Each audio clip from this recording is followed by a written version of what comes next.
Howdy folks, Gabe up here at Gallant Farm again. Just wanted to walk everybody through the pasture a little bit and show them kind of what's going on up here.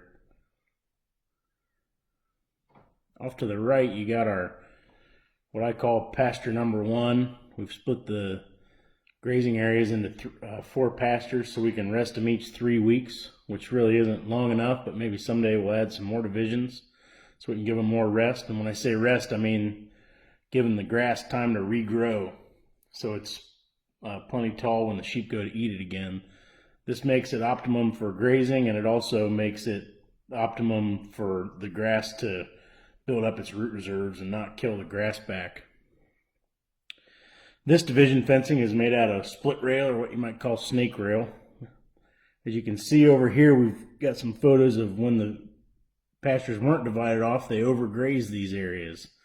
When overgrazing is when they graze down all the good stuff like the clover and the good grasses, and then they don't eat the weeds and the patches grow up. And this was also not only grazed that way, but it was also grazed too close. Out here you can see they're in a nice, much taller pasture now, and we're trying to get everything to come back. Looking around, you can see the tree swallows and purple martins flying around. They make a great natural insect repellent, not repellent, but they catch insects. So that's pretty neat. We like having them.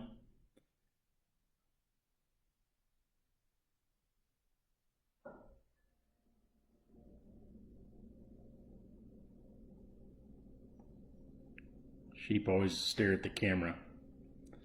Here you can see kind of our crop rotation. So last fall we seeded orchard grass and clover, which will be for a hay crop for this year. Once it's tall enough, we can cut that for hay and dry it out. We try to have about 80% legumes to 20% grasses. Here's wheat we planted last fall. It's a heritage variety called Red Fife. We'll harvest that and try and save some seeds so we can plant a bigger field.